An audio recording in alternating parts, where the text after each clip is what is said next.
Capitaine Pirate! Et oh, les empotés!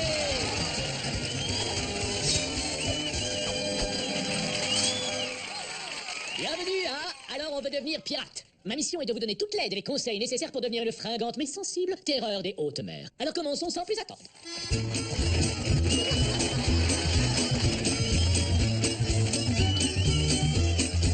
Merci beaucoup, merci, vous êtes trop gentils, merci à tous. Allez, encore un peu, je vous remercie.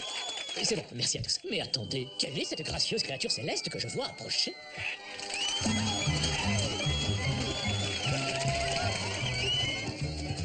Oh, qui c'est la plus mignonne? Et voici notre première question.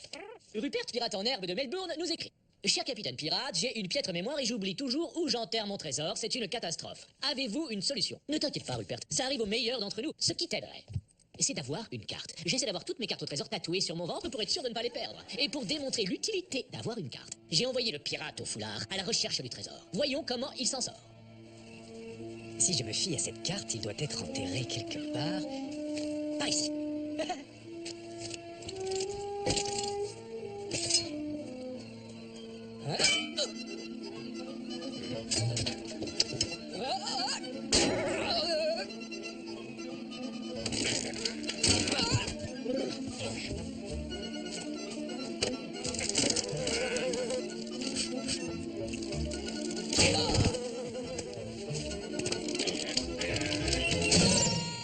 C'est bien engagé. Écoutez bien, les empotés. Pour mener un bateau, il y a 4 choses qu'un pirate doit bien faire. Petit 1, naviguer. Petit 3, compter. Ça!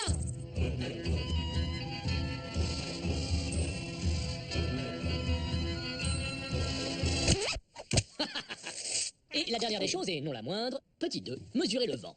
Qui pourrait mieux expliquer cette importante science nautique qu'un important scientifique? Un homme dont le nez est légèrement trop petit pour son visage, mais est cependant un bon ami. Monsieur Charles Darwin.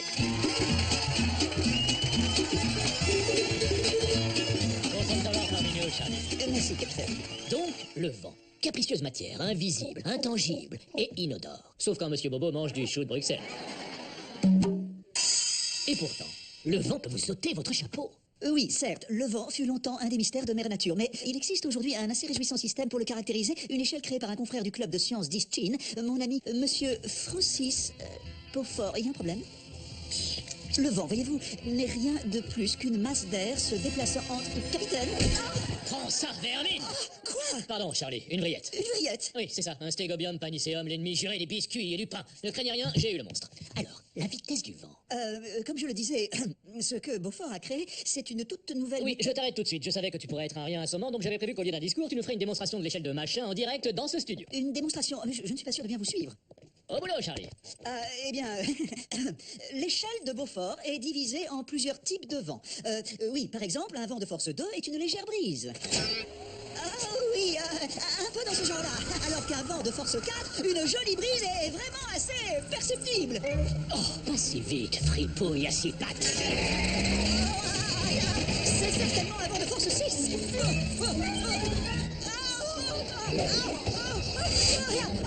Je n'aime pas ça.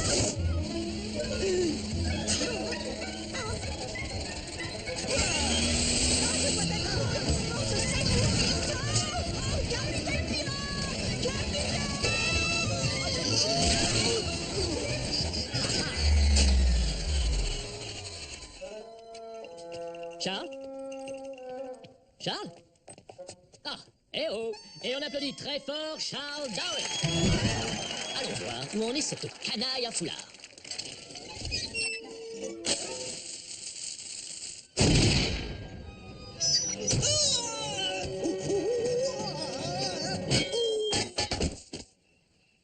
Ça t'apprendra à jouer au plus malin avec le capitaine pirate. Et maintenant, pour ma partie préférée de l'émission, allons à la rencontre d'une toute nouvelle recrue dans la vie de pirate.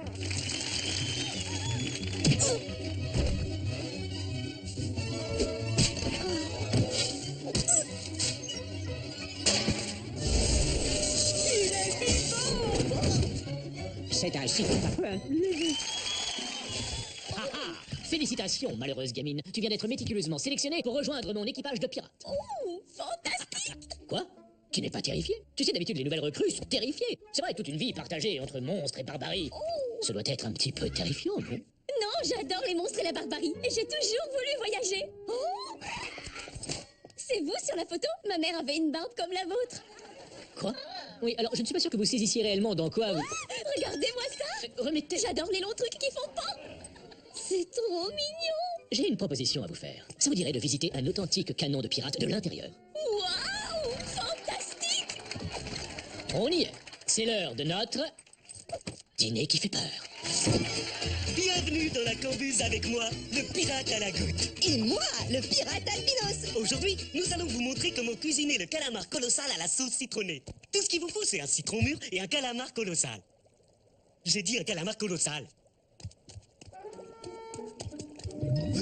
Oh, le morceau. Si vous n'arrivez pas à vous procurer un calamar colossal, un calamar géant pourra très bien la faire. Ou, s'il n'y a pas de calamar, une grosse vache avec des tuyaux d'arrosage collés à ses pattes. Et si vous n'avez pas de citron, entre nous, il n'y a pas de raison que ça soit pas aussi bon sang. D'abord, on doit commencer par attendrir la viande. C'est tendre. Ensuite, on apprête avec soin le citron mûr. On va lui trancher le corps en deux. Et vous fourrez ça dans la gueule large et avide de l'affreux monstre. J'aime garnir ça avec quelques barnacles. Nos petits amis croustillants vont nous faire un peu oublier que le calamar cuit a la consistance d'un vieux pneu. Maintenant, allons voir où en est la cuisson. Magnifique. Il faut compter environ 19 bonnes heures de cuisson. Sans rire. Oh, je me demande où en est numéro 2 de son côté.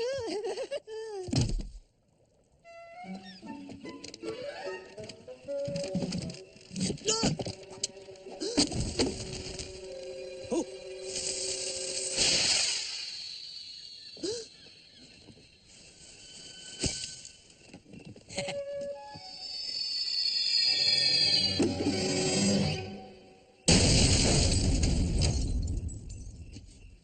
Allez, on s'installe. Ce canon est fantastique. Oui, oui, merci. C'est très sombre. Eh bien, désolé pour la détonation. Bien, écoutez. Il y a une chose que nous, pirates, tenons pour acquise, c'est notre santé. Bien entendu, quelques-uns d'entre nous connaîtront les joies du scorbut. Et certains pourraient même être touchés par la goutte. C'est bon, arrêtez un peu avec ça. Mais, en prenant un air sérieux, il y a une terrible affection qui aujourd'hui ravage la piraterie. Cette affection se nomme l'empothéosténose.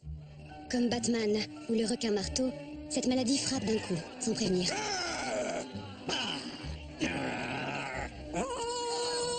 Dépouillant les pirates de leur faculté à dire argue.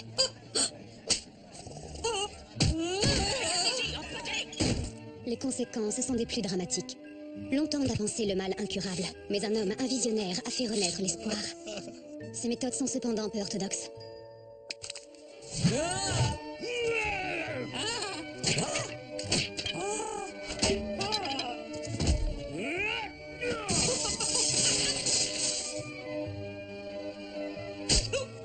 Inspire, expire, inspire, expire.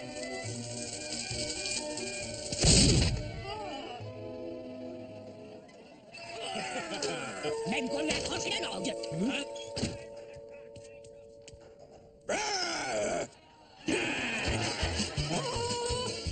L'empothéosténose. Ensemble, nous la vaincrons. Canailles et autres sagouins malfaisants, le roi pirate. Salut, comme votre côté.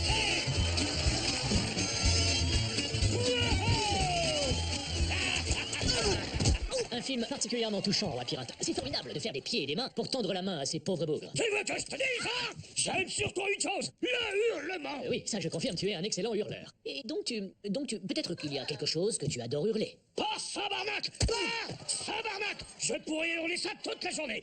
Pas Sabarnak! Est-ce que tu aurais quelques conseils pour nos pirates juniors? Pas vraiment, non. Irais-tu jusqu'à dire que le secret de ton succès réside dans le hurlement? Oui, le hurlement! Le bon vieux hurlement! Bien sûr.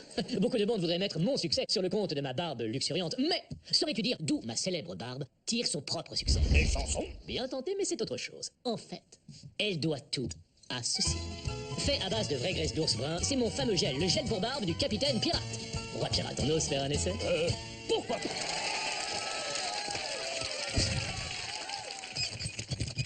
Mon gel pour barbe capitaine pirate est le seul à garantir que vos poils seront au moins 100% plus brillants qu'avec les produits concurrents.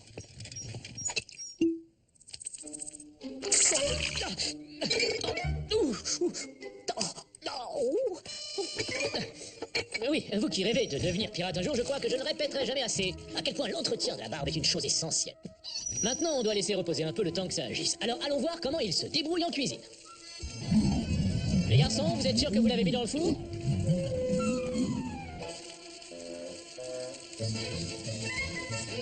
Oui, il se pourrait qu'il faille attendre un poil plus longtemps. Allons jeter un œil sur le pirate au foulard, ça vous dit? Ah, wow. Eh bien, heureusement, voici une petite distraction. Non pas que je veuille le distraire, mais si, quand même. Voici une chanson traditionnelle. Pirate qui a mis le feu au hit parade des ventes de l'île sanglante. Veuillez applaudir bruyamment le pirate classiquement bien charpenté. Mais je vous dis la vie avant vous, c'est bateau de pirate, mais pas du tout ce que l'on pense. Près des requins, on s'éclate, et c'est sur le pont qu'on danse. On vogue par ici, par là, sur les flots, sur la mer de là-bas.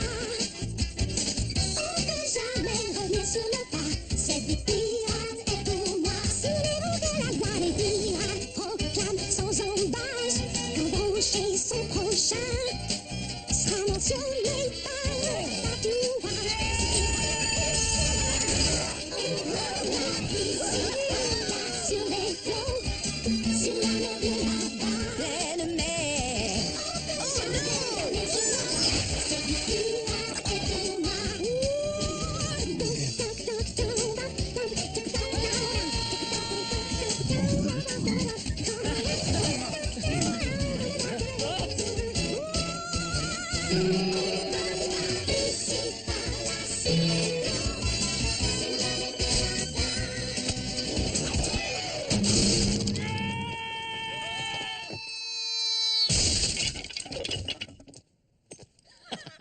Voilà, bon allez, j'espère que vous vous êtes bien amusés. Ne ratez pas notre prochaine émission spéciale. Nous couvrirons de métal une tortue géante et j'essaierai d'introduire le plus gros jambon du monde dans ma bouche. Oh